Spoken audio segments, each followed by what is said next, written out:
I'm going to begin the recording because this session is recorded. Thank you for joining us today for Final Tips for a Competitive Proposal. I'm your webinar host here at the Maricopa Community Colleges. My name is Mike Lasecki.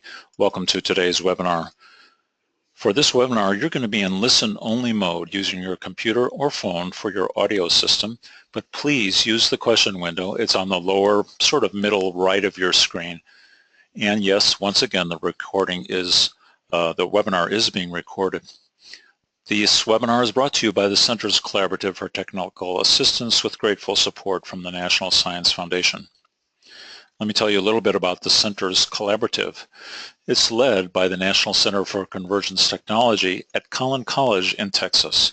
And you can see the 4 other centers: South Carolina, Florida, BioLink in San Francisco, and the famous Networks Resource Center at the Maricopa Community Colleges here in Arizona.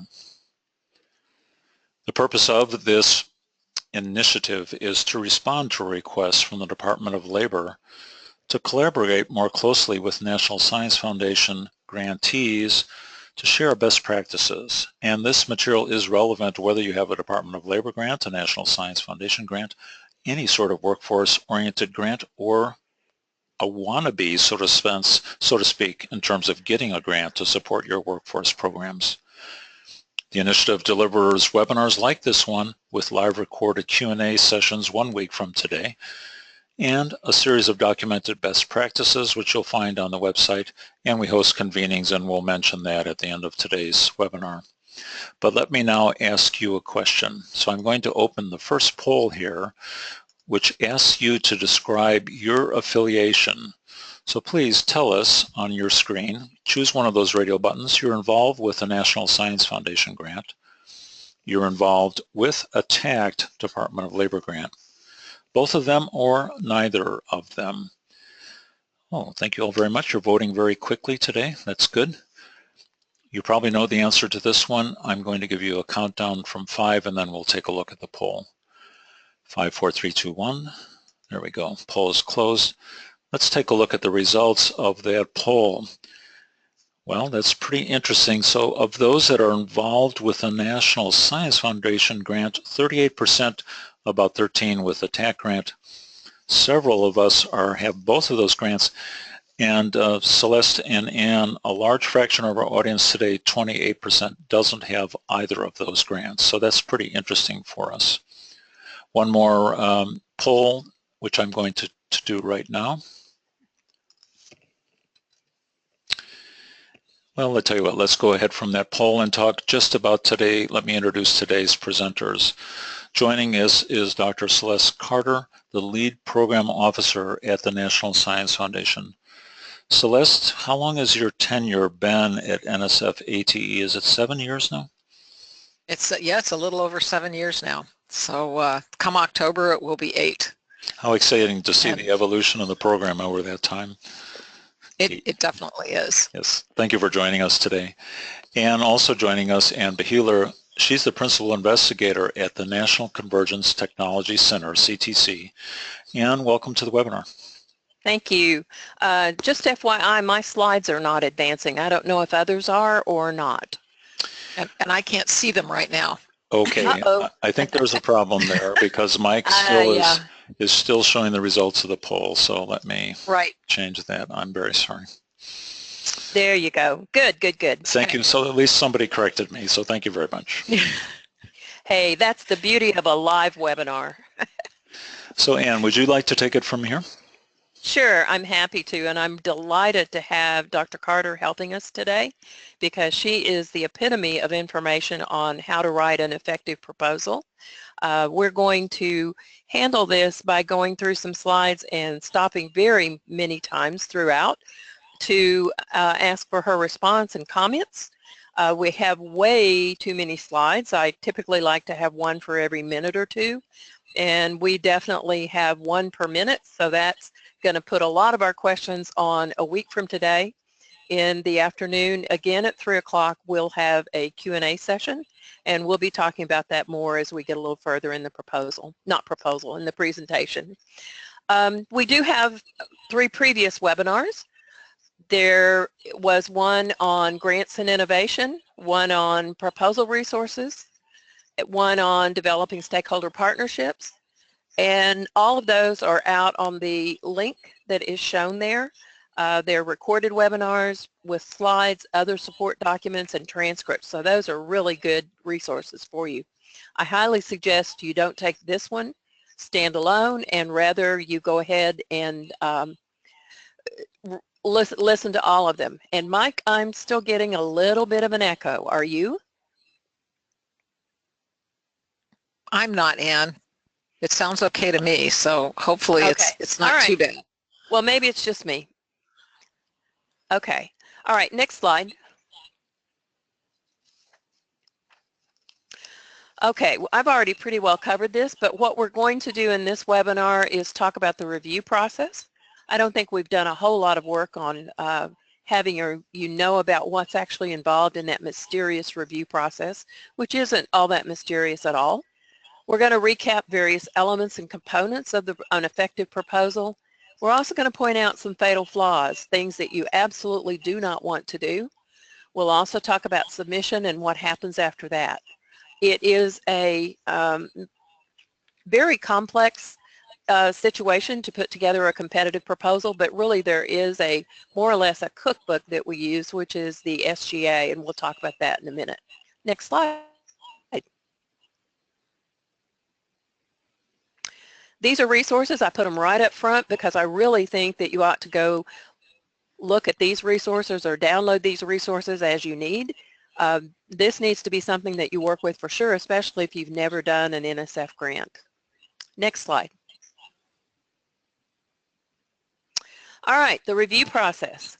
It is a peer review process. Each panel does review several proposals. When I've been on a review panel, sometimes it's as many as a dozen, sometimes it's as few as 8 or 9. One thing you need to know is those panelists may or may not be specifically from your discipline exactly, and they may or may not understand a lot about how community colleges function. They may come from industry, they may come from four-year institutions, they may be connected actually with your discipline, but for example in IT, the portion of IT that I really work with primarily is infrastructure and communications, but we don't necessarily work with a whole lot of programming, although that's changing. So it might be someone that is from IT and is focusing on programming that actually would review a grant. And before the panel meets, each reviewer gets an assignment of the various proposals that they're going to review, and they're asked to write up the review evaluating strengths and weaknesses of intellectual merit. They're actually asked to do that in advance, enter it in advance before they actually get to the review. Next slide.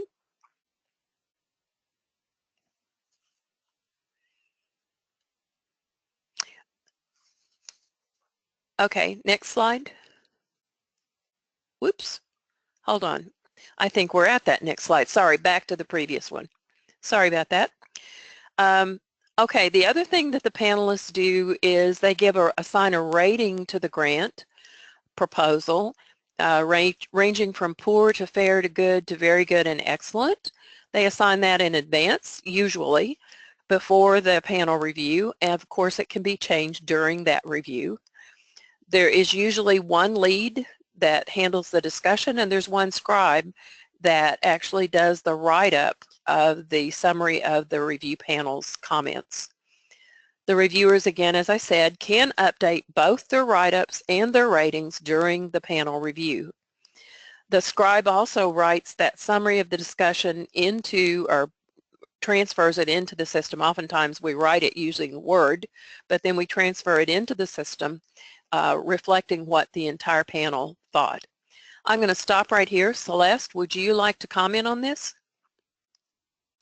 Sure, and one thing is really the importance of realizing that we're always looking for reviewers for different panels that are run for the different programs, and it's a great experience for everybody, especially if you've never done this before, to come and be a reviewer once.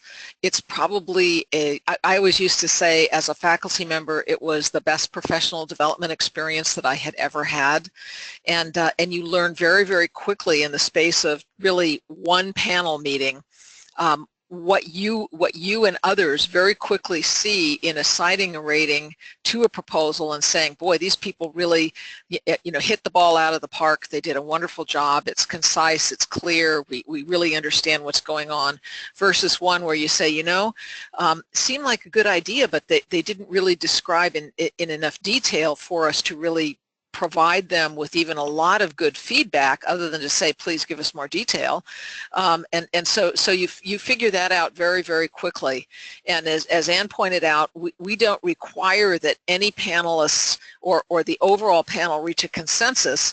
So one of the things that makes my job rather exciting is when someone on the panel thinks, or more than one thinks, that it's excellent, and someone else rates it as a fair or a poor. That gives me a lot of time that I have to spend reading and thinking about it carefully to justify why these people were so widely different in their ratings, and also how do I move forward with that. So I think on this slide, that's about it, Ann.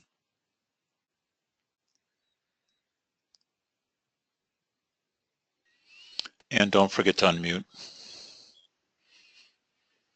Thank you. Next slide. Whoops. Okay, the SGA, the solicitation item for the proposal is called the SGA. I cannot say it enough. Read and reread and reread again that SGA, because it's not light reading. It's not something that you can pick up with one pass through. However, it's not terribly many pages. It's definitely not as large as some of the solicitations for the Department of Labor grants. It's a little bit shorter than that, but it's still very, very necessary. It does outline the specifics of what you need to do in your program development, and you need to judge everything you propose against that SGA, as will the reviewers. Now, the SGA right now is in process for the next, I think it's 3 years, isn't it, Celeste? Uh-oh, she's on mute. Okay, there we go. There we go. I'm unmuted. Yes, the last solicitation ended last October.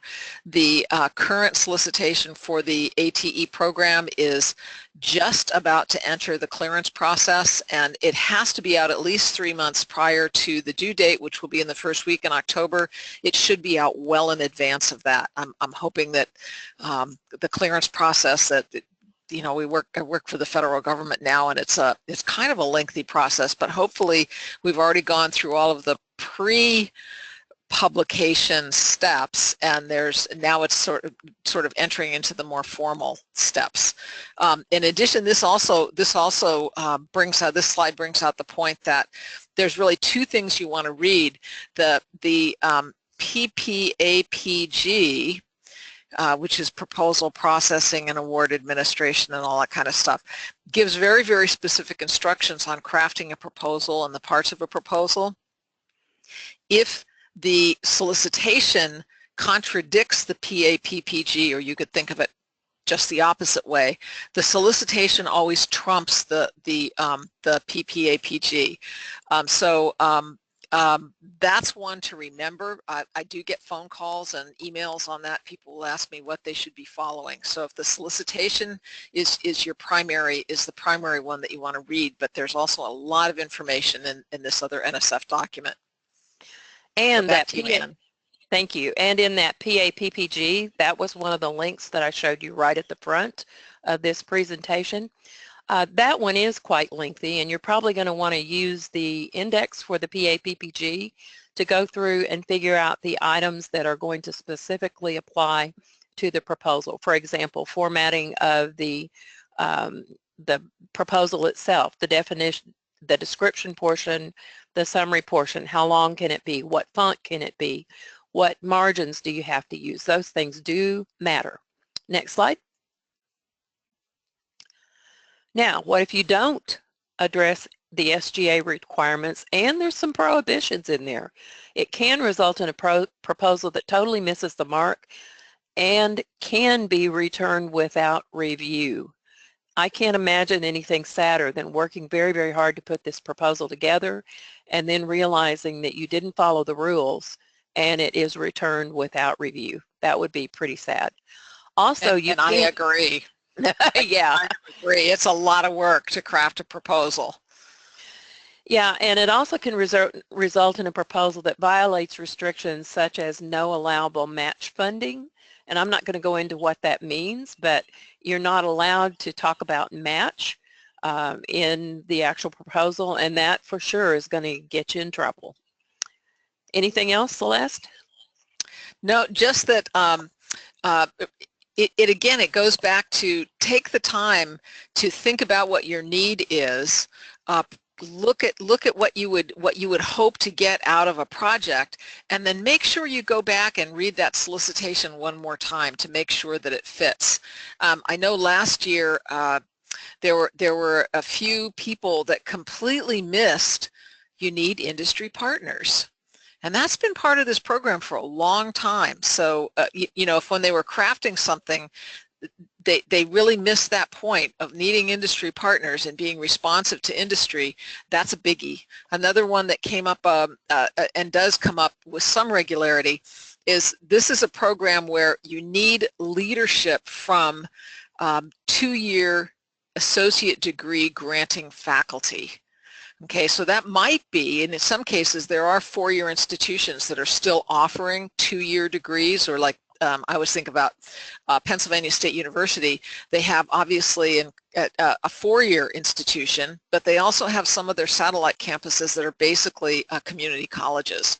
So it would come in through a 4-year, but it has to focus on that 2-year. So again, that would be another one where, gee, please read carefully. I hate doing return without review. Okay, next slide.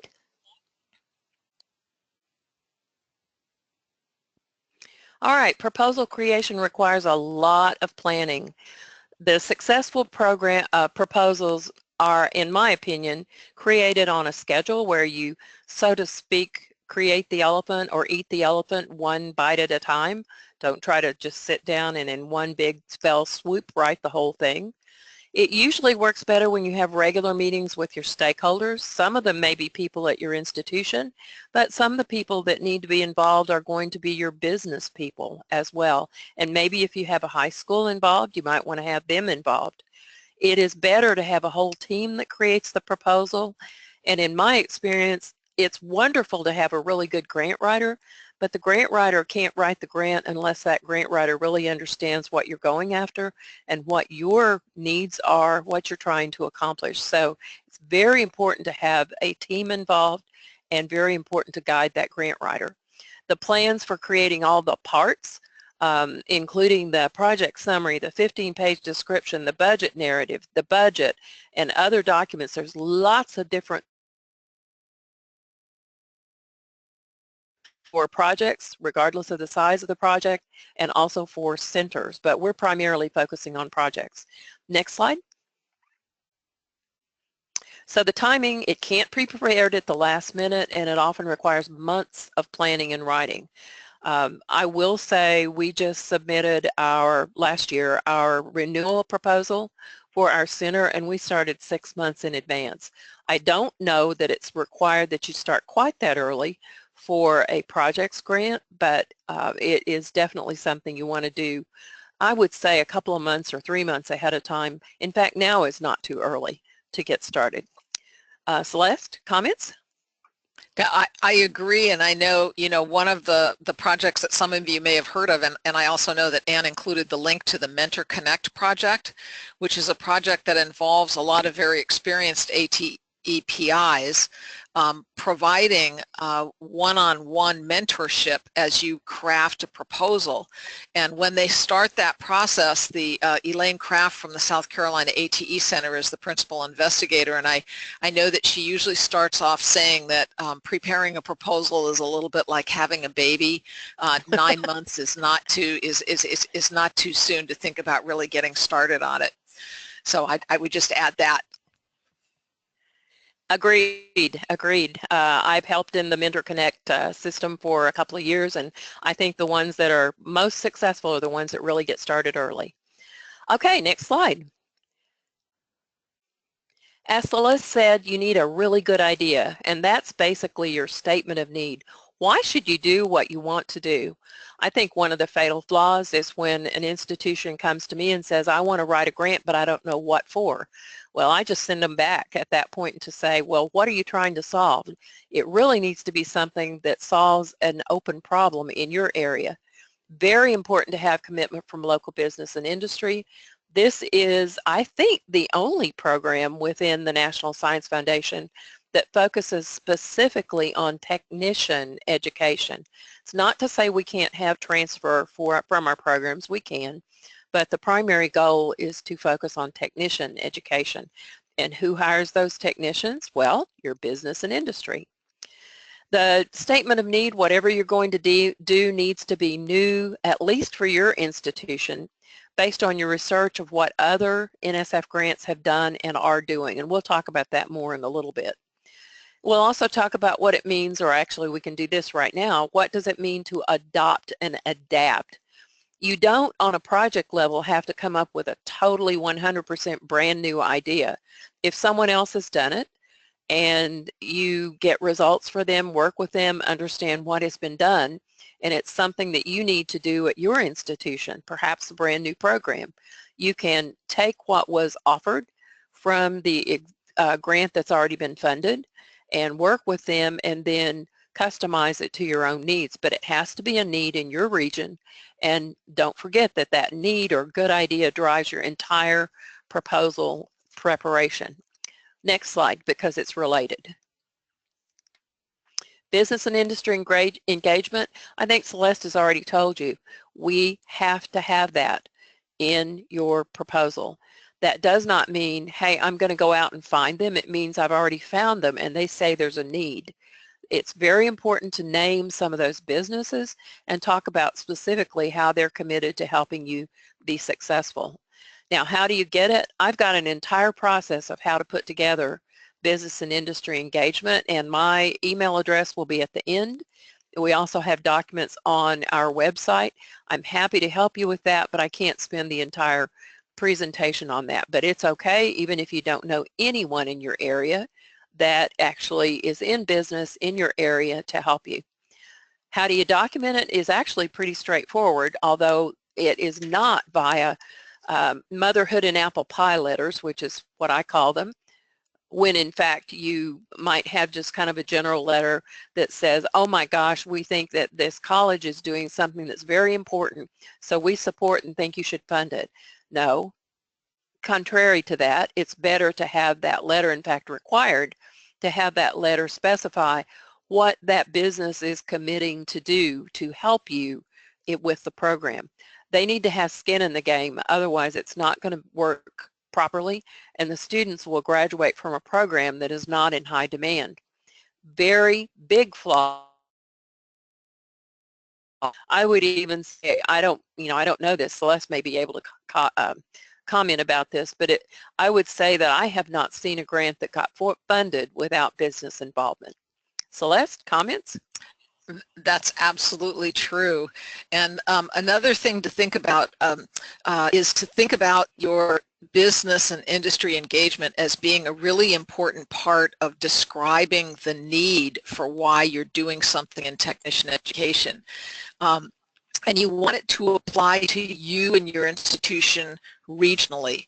So sometimes people will say, well, we want to start a program in nanotechnology, and we've looked at the Bureau of Labor Statistics, and the Bureau says their statistics say that there's a need for people in the area of nanotechnology in the United States in the next 5 years to the tune of 100,000 people a year, and that's the end of your industry need.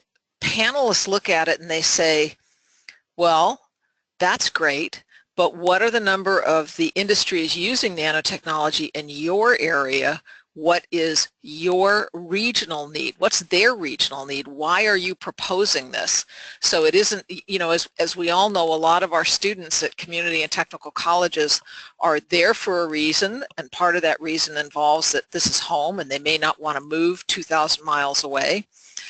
Another one to think about is they may finish an associate's degree and still not want to move 2,000 miles away. So reviewers look at this and they say, what's the need that you are proposing that will be met with you providing this highly qualified workforce for your regional industry? So that's definitely a big one to keep in mind. Yeah, and one way you can sometimes find the local need is working with your workforce board or with other labor market information that comes from your state. In most cases, if you Google labor market need or expected job growth in a particular industry within a state, you can get something that comes up that at least gives you a clue of someone that you could work with if it's not exactly the data that you need. Next slide. And again, remember, it does not work for you to suggest doing something that is already being done. I know that one group said that they were going to put together a convergence technology degree. Well, it would have worked fine for them to do that if they had contacted us as a national center in convergence technology, but they didn't. And I believe they actually went in later and got funded, but from the first shot, they didn't, because they didn't know that there was a lot of resources already there. This is a link you can use. You do have to put in search criteria, and you can, at this point, access the abstracts for the grants that have been awarded, and you will know who the PI is so that you can identify someone to contact to figure out points of collaboration that you might have with the existing awards. You know, think about it. It's taxpayer money. You don't want that taxpayer money to go to a bad idea or duplicating something that's already been done. You want it to have the maximum benefit, and that usually includes using whatever has already been shown to work and, in fact, learning from anything that was planned that didn't work. Celeste, comments? So I would just say it's our taxpayer money, right? We all pay taxes. So and I usually tell review panels that is that you want to be, one of the reasons for asking reviewers to really spend a lot of time, you want people to really read these carefully and say, is this something that's new and innovative in this area? If it's something like a convergence technology program, did they get in touch with Ann Center and or other potential awardees that they found in the awards abstract?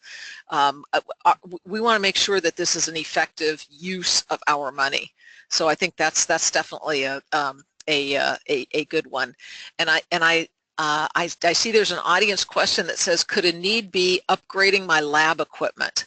Ooh. And I think we will get to that, but I think I can tell you right now that stay tuned for the new solicitation, and I would give you a tip ahead of time to think about, when you say you're upgrading your lab equipment, who wants it updated? Are you behind the times as far as producing a highly educated and qualified person that your industry will hire? Are you missing something that industry says you need? So think about some of those things as you think about upgrading your lab equipment. Okay, thank you very much. Also, too, when you are identifying existing awards, the way you can show that you have, in fact, contacted the people that already have something in your area is get a letter of commitment from the PI for that award or someone at that institution that specifies how they are going to help you and commit to help you to make what you're doing successful. Next slide. Intellectual merit and broader impact, absolutely required to be clear and concise for every single grant proposal for NSF. Intellectual merit is a succinct statement of what the work, if funded, will add to the intellectual body of knowledge. And the broader impact is who else benefits from it. Will the work contribute to broadening participation Broadening participation may mean having more women involved in a typically male area, or perhaps having more ethnic minorities involved or disabled people, etc., or just affecting more students in a given region, perhaps in a region that is economically challenged. And then what other institutions would benefit from the work? At the time that we submitted our original regional grant, the IT industry was frankly in decline after the dot-com bust, and many of the community colleges across the nation had more IT faculty than they could continue to support. Well, our premise after talking to the businesses was, in fact, that the industry would come back and that we needed to figure out what the next new thing was. So we really were able to show that there were hundreds of community colleges that could potentially benefit from the work. Next slide.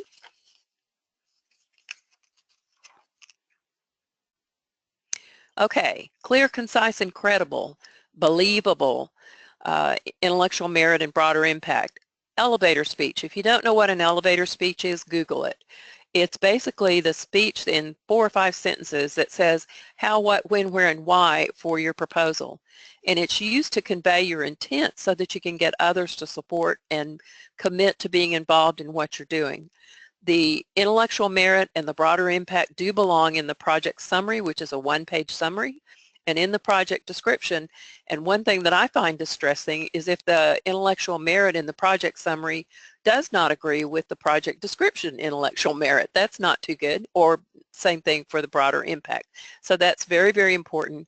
And actually a summary of the intellectual merit and broader impact is in that elevator speech. And there's a reference, it's a National Science Foundation reference that gives a little bit more information about this. Celeste? I think you covered pretty much everything. One of the ways I think pretty much everybody would understand an elevator speech is literally if you are riding on an elevator with a venture capitalist and you really want him to invest in your new idea and you've only got 3 minutes to tell him before he's going to hop off at that floor that he's already pushed the button, what are you going to tell him? And it's not as easy as it sounds, because you got to get it done in 3 minutes. Well, I'd even say less than that. Yeah. Yeah, but that's one of the things that we NSF for the last 3 years. This is the 3rd year we're hosting the Community College Innovation Challenge, and if you haven't seen that, please put that in the search box for NSF and find out what that's about, because it's a great opportunity both for you and your students. But one of the first things that they do with the student teams when they come is they say, we're going to work on your elevator speech. We're going to tell you what it's all about. You're going to use your own project and you're going to craft it, and then you're going to have to pitch people and convince them that your proposed project that you want to go forward with and start a company basically is something that they're going to invest in. So it's definitely an important thing to craft carefully and think about. Yeah, and you're not going to be in the Sears Tower for the amount of time that you have to do an elevator speech. Literally, I think the best ones are more like mission statements and are more like 4 or 5 or 6 sentences, and that's just about it.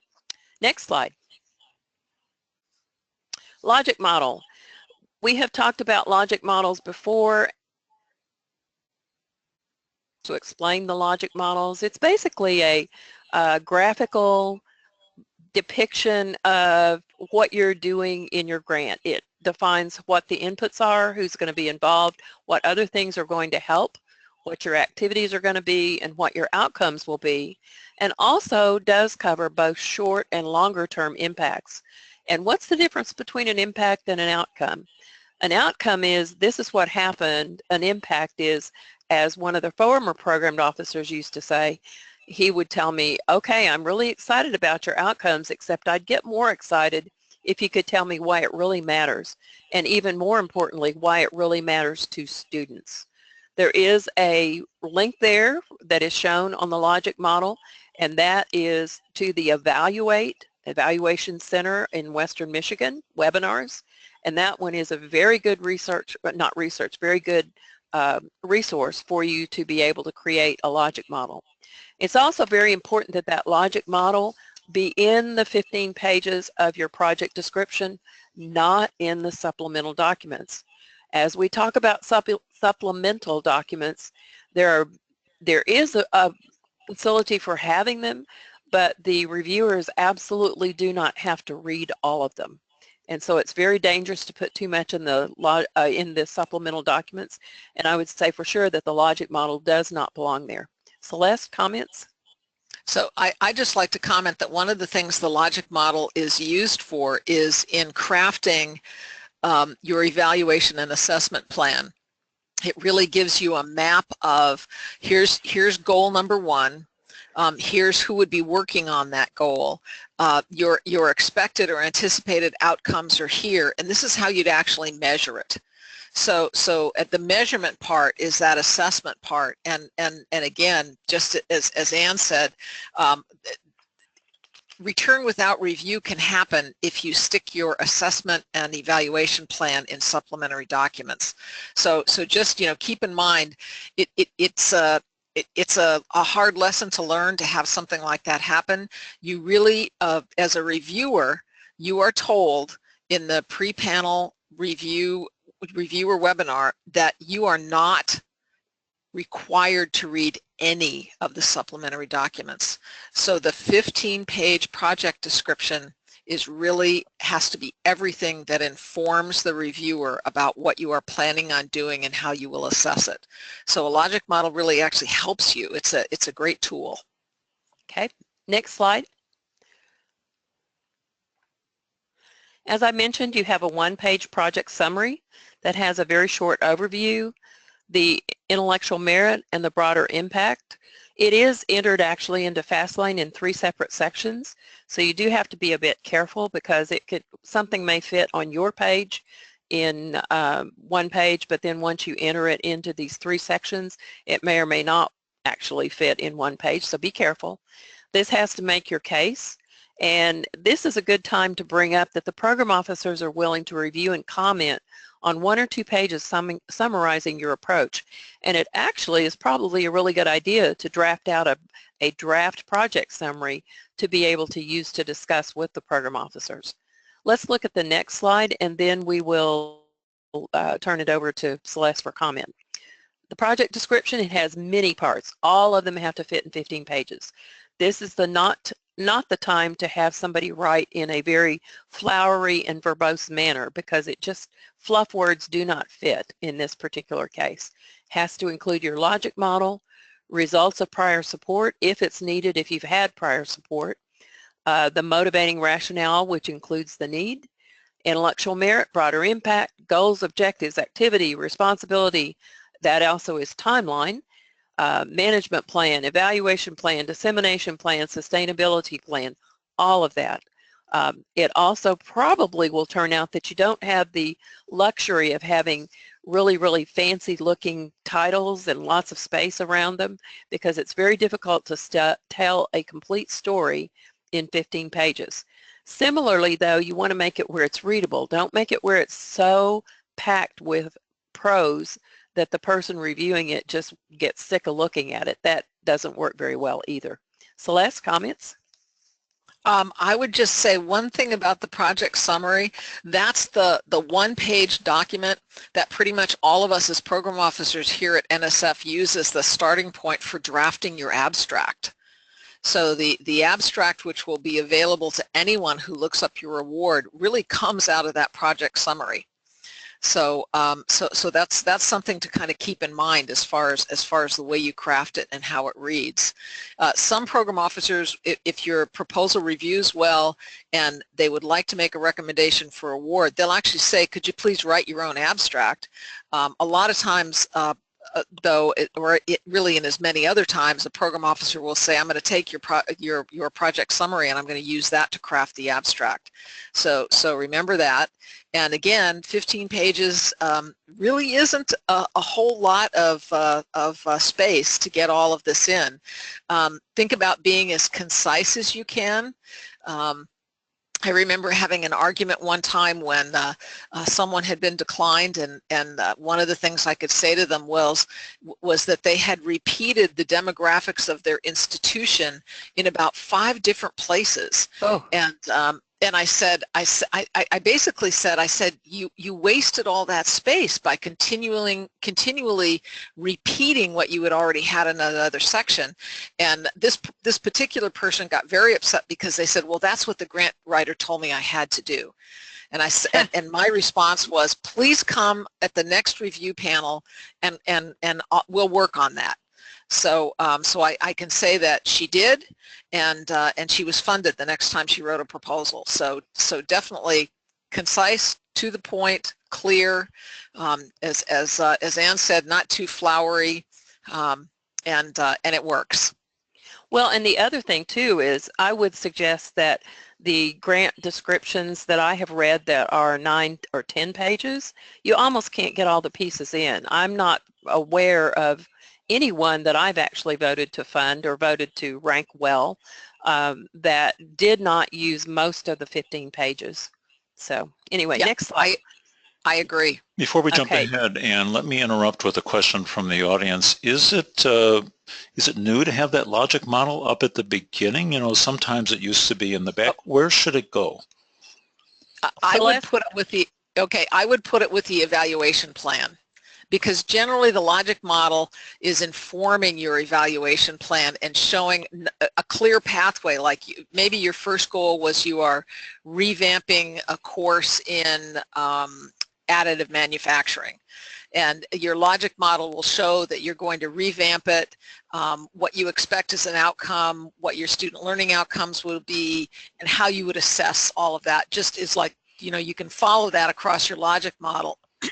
and that assessment part is what your evaluation plan is really about. So I would not put it up there at the very front. I would put it with your evaluation plan. Celeste, would it be, I'm sorry, Ann, would it be against policy to put it in a landscape format instead of the standard portrait format for that logic model? Oh, you can definitely put it in the landscape. Okay, I thought so. Good. Thank you. Go ahead, Ann. Yep. Yeah. Well, and at least one time I put the logic model at the very first and referred to it saying that it guided all of the pieces as the whole thing came together. So it kind of depends on how you want to handle it, I think, as long as it's explained. I think the key thing is does the story make sense? You know, can anybody understand it? Anyway, we're going to have to step it up a little bit or we're going to run totally out of time. So let's go on to the next one, goals and objectives. You must cover goals, objectives, activities, and maybe even put the timeline, and that could be done in terms of tables, but there needs to be some narrative that explains what's going on. And we actually had a webinar in February that talked about the goals and how they could be SMART goals, and I'm not going to take time to talk about that either here. Clarity matters. It's very important to say who's responsible for accomplishing each activity, objective, goal. How's it going to be done? And again, it could be a table. Probably should be if you have very many goals, and actually probably shouldn't have more than 3, maybe 4 goals, maybe 5, but not a whole list of 10 or 11 goals. Next slide. And then the timeline, when are the activities going to be done, assuming you get funded? But the thing is, you don't know when you're going to get funded. You might get funded in the spring of the year after we submit the proposal, or it might be the summer. It might even be as late as sometime in September. And if that ends up being the case, that can throw off what you're going to actually do with respect to actual dates. And could be by month 1 after funding or quarter 1 after funding. Does have to be credible, and it does have to take into account when you think the program will be funded or the proposal will be funded, because I know that I've worked with people who say, well, first thing we have to do is modify curriculum, and we're going to actually start on that early. So if they get started in spring before the semester begins in fall, that might work well, but it depends on the faculty being available over summer to get it all accomplished.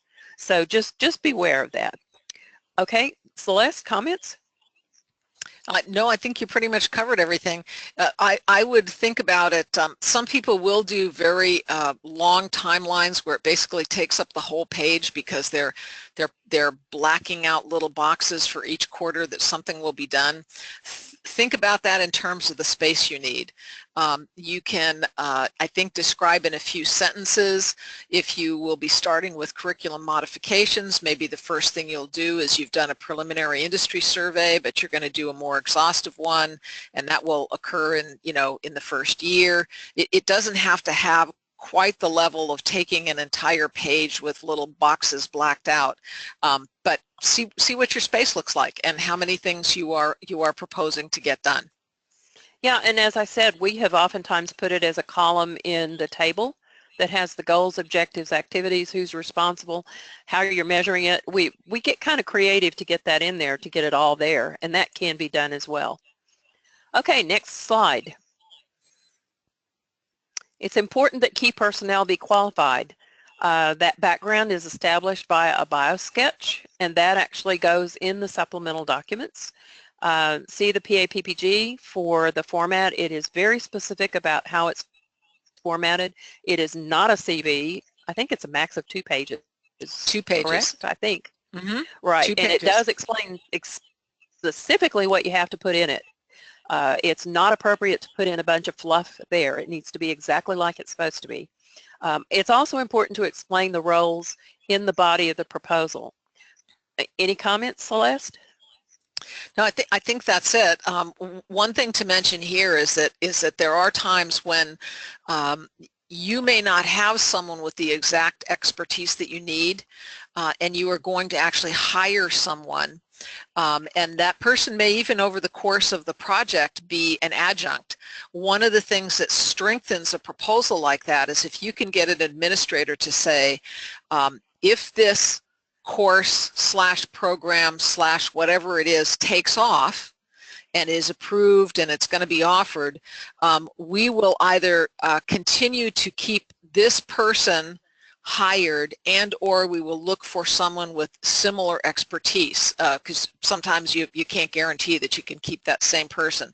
But that gives reviewers an idea that that the funds are not going to just be used for a period of 3 years and then everything's going to fall apart because the person with the needed expertise isn't going to be at the institution any longer. So there's workarounds for things like that. Okay, next slide.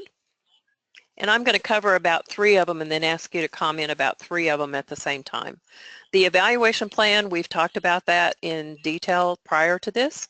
It probably should answer 3 or 4 key research questions and address how you're going to determine whether your work was successful or not. What data are you going to gather?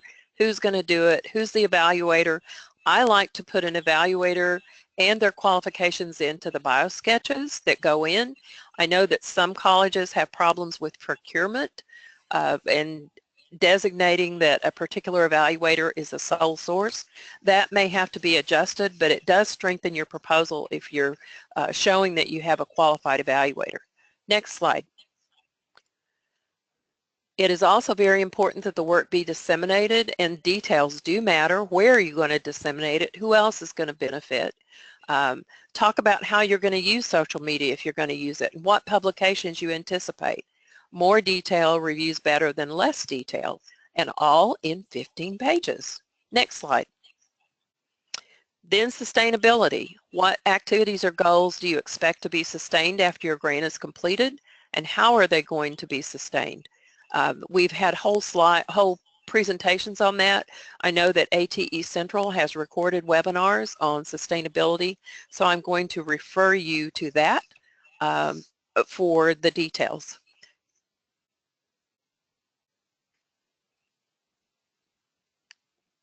Celeste? Okay, so I would agree with that. The language on sustainability in the ATE solicitation basically says we don't expect that you can sustain everything, and some things are very easy. Like let's say you are either revising or developing a new course and or program. You get it all done in the course of a 3-year award. It goes through your curriculum clearing committee. It's offered in your catalog, and it's now a part of your institution. That's complete sustainability. One other example might be that, and I know Anne can actually speak to this because she was a TACT awardee who had, Anne, how many career coaches did you have under TACT? 4 to 6 over time. Okay, and how many were you able to sustain when the TACT award finished? Well, because we collected really good data, we initially went in asking to sustain 2, but what happened was the data was strong enough that they wanted to sustain 3. That's a very unusual situation. Right. So yes, but you have to have data. That's it. That's it. So you came up with a plan with the data, and your institution said, we will continue to do this because we think the results are really important. So those are the kinds of things you want to think about as far as sustainability. Again, remember, it's our taxpayer money. The idea that you get money for 3 or 4 years, and then everything falls apart because you can't keep the person, or the equipment is no longer usable, or something like that happens. You want to think about that because we want to make good investments, right? None of us want to think that the funds that we pay to the Internal Revenue Service are going for things that are not going to help people in the long run. Right. Next slide.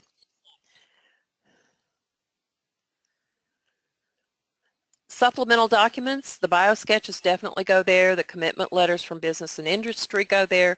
There may be a few other things that can go there, but do not, under any circumstances, use those supplemental pages to provide information that should have been in the 15-page project description.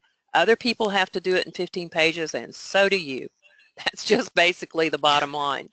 Next slide.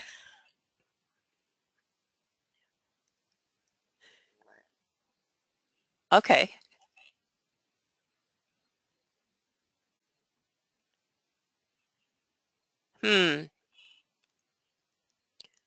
Okay, I'm going to go ahead and start talking about the budget. As soon as they can get the next slide to show, we'll work forward. There may be technical, oh, there we go.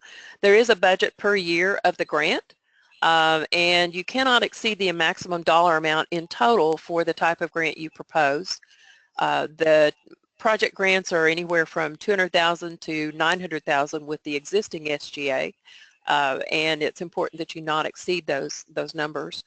The indirect rate has to match the college's indirect letter. If you don't know about that, we have resources that can explain that, but you do need to take your indirect. The budget justification is a narrative that explains those numbers. It's not enough to just put numbers in a spreadsheet. There needs to be an explanation of what is going to be done by each of the people and what's going to be done by each of the other expenses. For an example, we have training every summer. We help with a little bit of the travel, so we have some participant support to help the people come to the training. We also have money in there to feed them a lunch, which is kind of nice. And the thing that's important is that budget has to credibly align with the entire project description, and it supports the story. Next slide.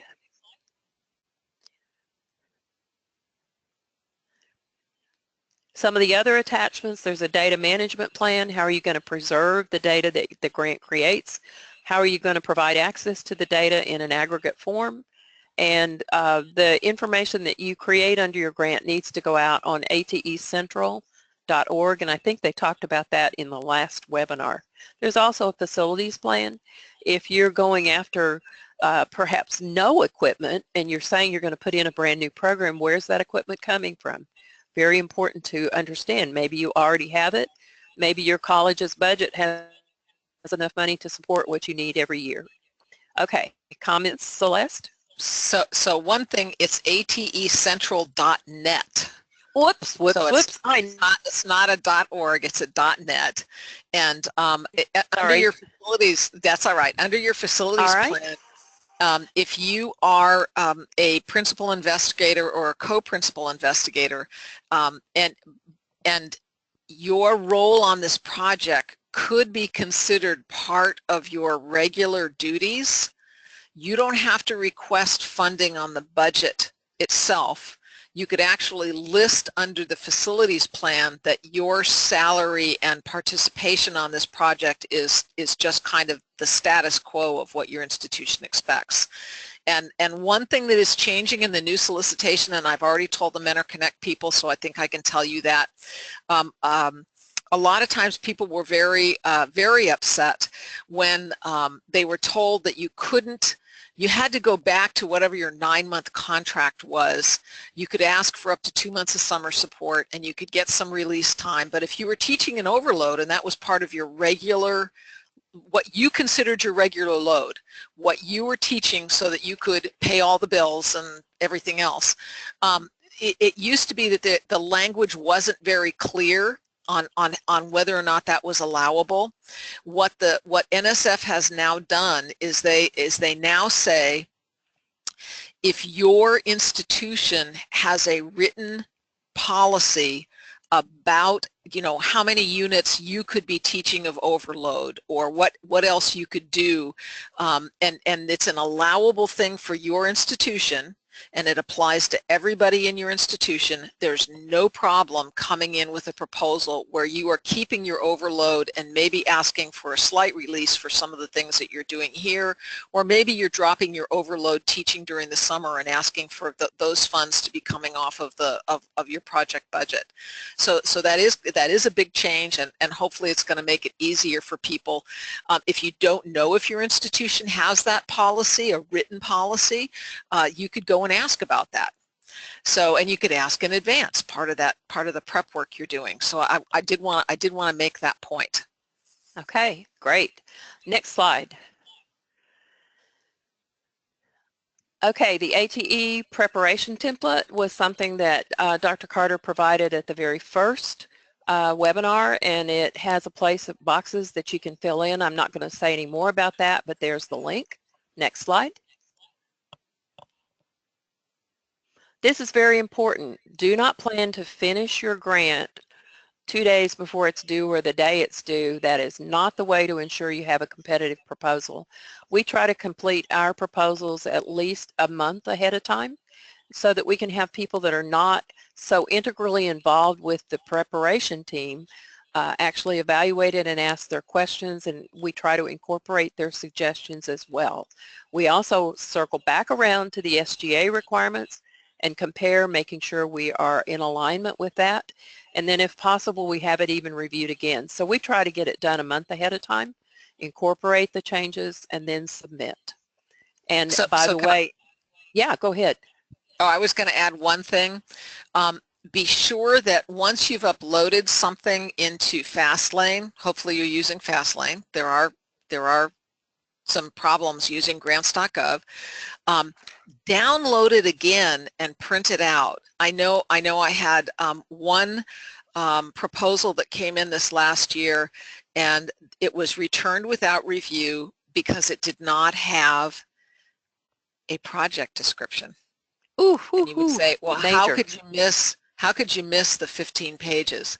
Well, somebody, when they were uploading documents, uploaded the project summary twice, so that all they had was a 1-page project summary in place of their 15 pages. Ooh. And they never went back and looked at what was there and downloaded it to make sure everything looked good. So that's just you know, it can happen, right? If you're pushing the envelope and it's 10 minutes to 5 and you need to get everything, you haven't done it ahead of time, those kinds of mistakes happen. Okay, next slide. Yes, use fastlane.nsf.gov, and the proposal is entered in pieces, and it's a good idea to begin entering sections early to ensure that you have that access set up and that you are able to enter and that you're able to download it. You can download it and print it. We always do. Also, too, once you get it put in, your authorized organizational representative has to review what was entered and formally that you have their attention, that they're ready to do it, because that may be someone who's very, very busy, or worst case, maybe they're on vacation when you need them to submit. So it's very important. And that person cannot be someone who's performing work on the grant. That's a fatal flaw. Next slide.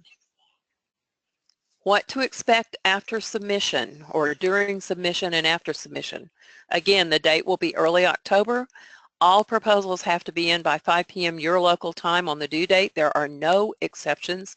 And then I probably should have put it in caps, to be patient. The review panels are typically in early December, and then the program officers work with the reviews on those grants and work with the ones that are reviewed well to get them funded. But it takes a lot to get that review done. It takes a lot to get those grants ready to be funded, and that is not the final step that has to happen. Even after the program officer recommends something for funding, it goes to the Division of Grants and Award Agreements, sorry, I always say awards, and they have extra work to do. We have two more slides on new performers and what to expect. I think we're out of time, so I'm going to suggest that you contact Dr. Carter or me with questions over that if you wish. But Celeste, final comments?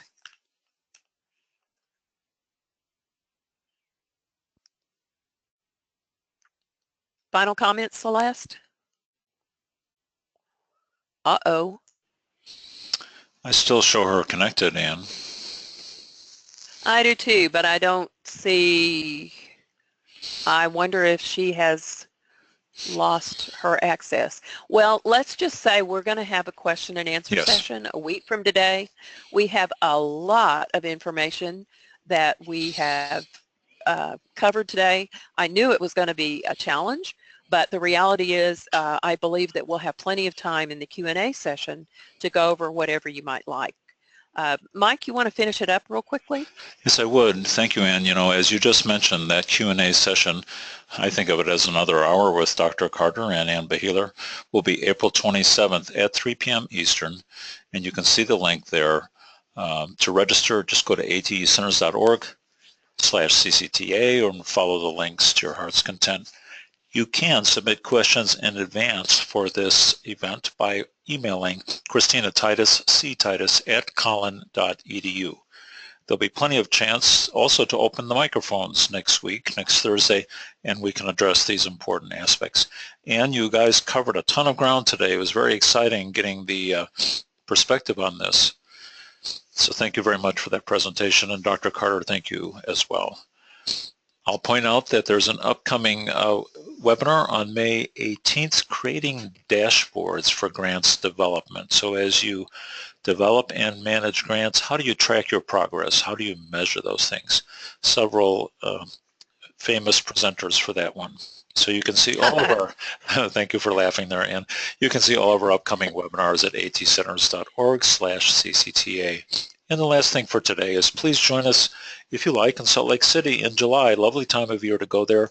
At the High Tech Conference, there will be a special convening of the CCTA group, and you can see information about this on the highimpact-tech.org website. That concludes our formal presentation today. Thank you again to our presenters. As you exit today, a new browser window will open and a few brief questions come up, asking you to give us some feedback on this webinar series, how we can improve it. Thank you again. And that concludes our presentation today. Thank you to both to you and Dr. Carter. Thank you very much. Goodbye, everyone. Bye.